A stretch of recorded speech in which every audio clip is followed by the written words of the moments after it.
शिप्पेटारो। पुराने जमाने में ये प्रथा थी कि जैसे ही कोई जापानी लड़का वयस्क हो जाता था, उसे अपना घर छोड़कर रोमांच की तलाश में देश भर में घूमना पड़ता था। कभी कभी उसकी मुलाकात किसी ऐसे युवक से होती थी जो उसी काम में लगा हुआ था, और फिर वे दोस्ताना तरीके से लड़ते थे, बस ये साबित करने के लिए कि कौन ज्यादा ताकतवर है।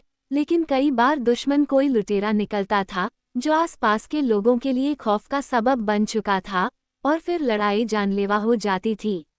एक दिन एक युवक अपने पैतृक गांव से चला गया। उसने ठान लिया था कि जब तक वो कोई महान कार्य नहीं कर लेगा जिससे उसका नाम प्रसिद्ध हो जाए, तब तक वह कभी वापस नहीं आएगा। लेकिन उस समय रोमांच बहुत अधिक नहीं था, और वह बहुत समय तक भटकता रहा, लेकिन न तो भयंकर दानवों से और न ही परेशान युवतियों से मिला। अंत में उसने दूर से एक जंगली पहाड़ देखा जो आधा घने जंगल से ढका हुआ था, और यह सोचकर कि यह अच्छा वादा करता है, उसने तुरंत उस रास्ते को पकड़ लिया जो उस तक जाता था। उसे जो कठिनाइयां मिली, बड़ी बड़ी चट्टानें चढ़नी थीं, गहरी नदियां पार करनी थीं, और कांटेदार रास्ते से बचना था, उसने केवल उसके दिल की धड़कनें तेज कर दी, क्योंकि वह वास्तव में हर समय बहादुर था, और केवल तब नहीं जब वह बहुत से लोगों की तरह खुद की मदद नहीं कर सकता था। लेकिन अपने सभी प्रयासों के बावजूद वह जंगल से बाहर निकलने का रास्ता नहीं खोज सका, और उसे लगने लगा कि उसे रात वहीं बितानी होगी। एक बार फिर उसने अपनी आंखें तानकर देखा कि कहीं कोई जगह तो नहीं है जहां वह शरण ले सके, और इस बार उसे एक छोटे से मैदान में एक छोटा सा चैपल दिखाई दिया। वह तेजी से उस ओर बढ़ा और एक गर्म कोने में लेटकर सो गया। कुछ घंटों तक पूरे जंगल में कोई आवाज नहीं सुनाई दी, लेकिन आधी रात को अचानक ऐसा शोर हुआ कि थका हुआ युवक एक पल में चौंककर जाग गया। चैपल के लकड़ी के खंभों के बीच से सावधानी से झांकते हुए उसने देखा कि भयानक बिल्लियों का एक झुंड नाच रहा था और अपनी चीखों से रात को भयानक बना रहा था। पूर्णिमा की रोशनी ने अजीबोगरीब दृश्य को रोशन कर दिया था, और युवा योद्धा आश्चर्य से देखता रहा, बहुत सावधानी से स्थिर रहा, कहीं उसे पहचान न लिया जाए। कुछ देर बाद उसे लगा कि उनकी चीखों के बीच वह ये शब्द समझ सकता है, शिप्पितारो को मत बताना, इसे छिपाए रखना और गुप्त रखना, शिप्पितारो को मत बताना। फिर आधी रात बीतने के बाद वे सभी गायब हो गए और युवक अकेला रह गया। अपने आसपास चल रही हर चीज से थककर वह जमीन पर गिर पड़ा और सूरज उगने तक सोता रहा। जैसे ही वह उठा, उसे बहुत भूख लगी और वह सोचने लगा कि वह कैसे कुछ खा सकता है। इसलिए वह उठा और चल पड़ा, और बहुत दूर जाने से पहले ही उसे एक छोटा सा रास्ता मिल गया जहां से वह लोगों के पदचिह्नों का पता लगा सकता था।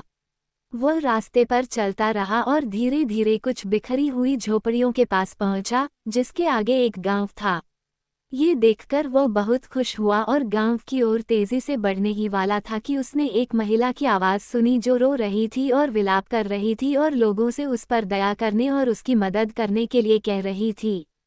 उसकी परेशानी की आवाज़ सुनकर वह भूल गया कि वह भूखा है, और वह खुद ही पता लगाने के लिए झोपड़ी में चला गया कि क्या गड़बड़ है। लेकिन जिन लोगों से उसने पूछा, उन्होंने केवल अपना सिर हिलाया और कहा कि यह ऐसा मामला नहीं है जिसमें वह कोई मदद कर सकता है, क्योंकि यह सारा दुख पहाड़ की आत्मा के कारण है, जिसे हर साल खाने के लिए एक युवती देने के लिए बाध्य किया जाता है। उन्होंने कहा, कल रात वह भयानक प्राणी अपना भोजन करने आएगा, और जो चीखें तुमने सुनी हैं, वे तुम्हारे सामने खड़ी उस लड़की की हैं, जिसके नाम पर भाग्य का फैसला हुआ है। और जब युवक ने पूछा कि क्या लड़की को सीधे उसके घर से ले जाया गया था, तो उन्होंने उत्तर दिया कि नहीं, बल्कि जंगल के गिरजाघर में एक बड़ा पीपा रखा गया था और उसे उसमें बांध दिया गया था।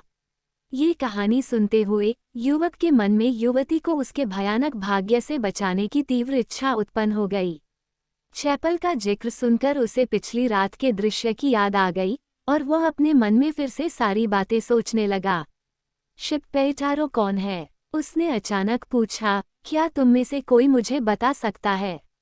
उन्होंने कहा, शिप्पेटारो वह बड़ा कुत्ता है जो हमारे राजकुमार के पर्यवेक्षक का है, और वह ज्यादा दूर नहीं रहता है। और वे इस सवाल पर हंसने लगे, जो उन्हें बहुत अजीब और बेकार लगा।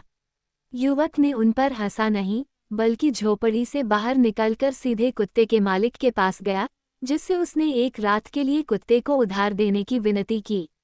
शिप्पेटारो का मालिक उसे ऐसे व्यक्ति को सौंपने के लिए बिल्कुल भी तैयार नहीं था, जिसके बारे में वह कुछ भी नहीं जानता था, लेकिन अंत में वह सहमत हो गया और युवक कुत्ते को ले गया और वादा किया कि वह अगले दिन उसे उसके मालिक को लौटा देगा।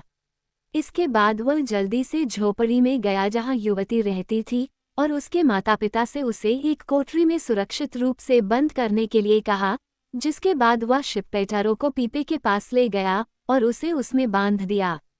शाम को उसे पता था कि पीपा चैपल में रखा जाएगा, इसलिए वह वहां छिप गया और इंतजार करने लगा। आधी रात को जब पूरा चांद पहाड़ की चोटी पर दिखाई दिया, बिल्लियां फिर से चैपल में भर गईं और पहले की तरह चीखने चिल्लाने लगीं और नाचने लगीं। लेकिन इस बार उनके बीच एक बड़ी काली बिल्ली थी जो उनका राजा लग रहा था और जिसे युवक ने पहाड़ की आत्मा समझ लिया। राक्षस ने उत्सुकता से अपने चारों ओर देखा और जब उसने पीपा देखा तो उसकी आंखें खुशी से चमक उठीं। वो खुशी से हवा में उछला और खुशी से चिल्लाया, फिर वह पास आया और बोल्ट खोल दिए।